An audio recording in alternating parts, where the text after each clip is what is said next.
I'm continuing my journey through the Penguin science fiction omnibus edited by Brian Aldiss. This is a book that I read about 45 years ago when I was knee high to a grasshopper, and it had a big impact on me in terms of my love for science fiction.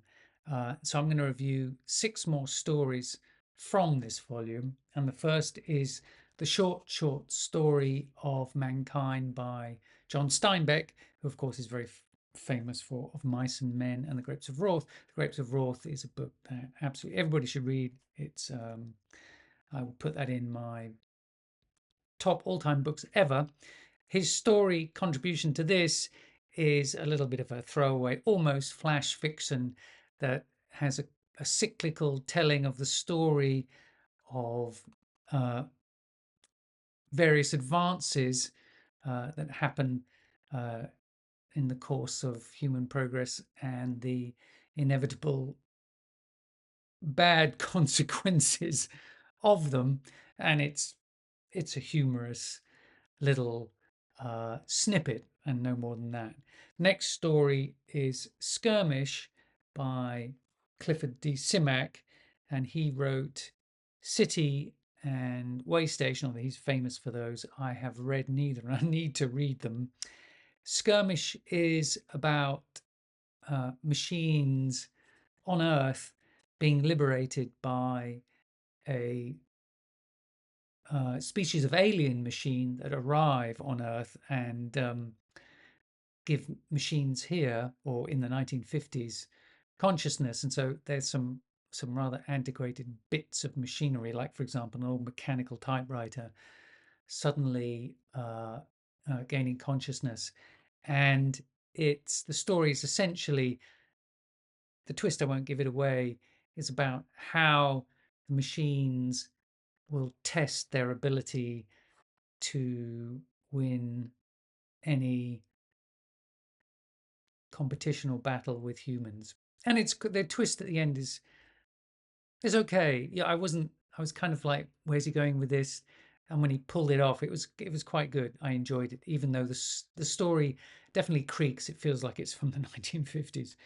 The next story is Poor Little Warrior exclamation mark by Brian W Aldiss, and this is a time travel novel about a a kind of bald, bespectacled, wife-harried man who goes back to the Triassic, I believe, to hunt himself a dinosaur to prove that he's a real man, and the unexpected consequences for him of doing that.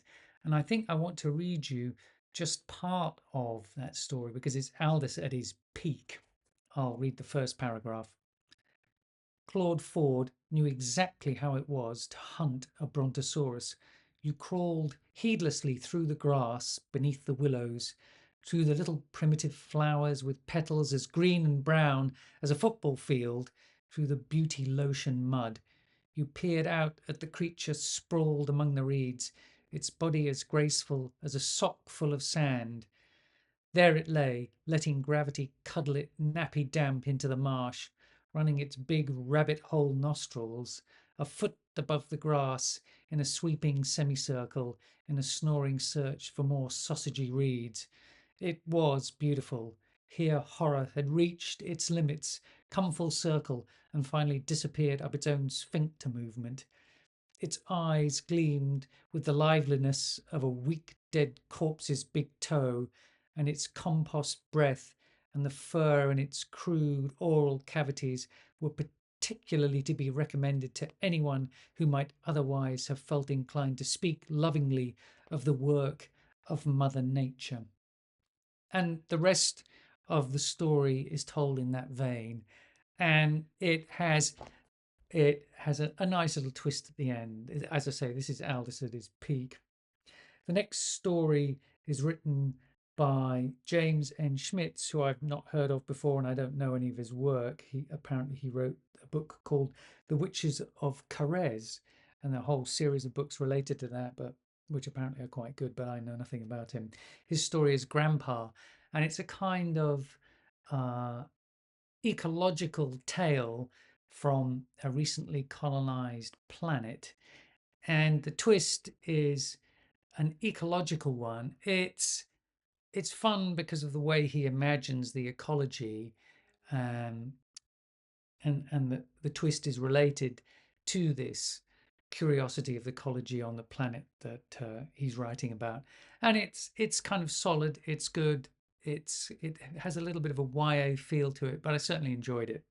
The next story is The Half Pair by Bertram Chandler, who is famous for the RimWorld series, which again I haven't read, but I did come across it recently in a secondhand bookstore. If you look at one of my other videos, and this is a clever short story. It's about a couple who are on a spaceship. They're asteroid miners, husband and wife, and the husband loses a cufflink. Can you imagine that? Maybe they come back into fashion in the future. I haven't seen a cufflink for many years now. Anyway, he loses one outside the spaceship, and he's got to go out and rescue it. He has to do it because his wife is absolutely petrified. He's petrified of going out, putting on a spaceship because she's an agoraphobe, and he runs into problems while he's out there trying to get his cufflink. And it has a you think, okay, this is going to have a nasty twist, and it does have a nasty twist, but then Chandler twists the twists, and it's a lovely ending. Very good, that. And then finally we have Command Performance by Walter M. Miller. I'm sure you all know Walter M. Miller, who wrote A Canticle for Leibowitz, the first third of which is absolute. It's a brilliant novella. The rest of the two subsequent novellas don't match up to the first part, but it's an absolute classic in science fiction. And Command Performance is about a couple of people who discover they're telepathic, one man and one woman. And it has quite a sinister twist because it's about privacy and who controls what in a telepathic exchange. And it gets, as I say, it goes very edgy. Um, and a bit of a clue is in the title, Command Performance. You have to read the story to work out how it relates to the story and the plot of the short story. But it gets pretty sinister, and it has a kind of, it has the ending that you'd hope for, given what happens about these two minds. The man has more experience of being a telepath and therefore is able to control the woman. And so it's all a bit, it's edgy that way. Anyway, 6 stories, which I would say I'm very good and support my memory that this really was pivotal in my enjoyment of science fiction.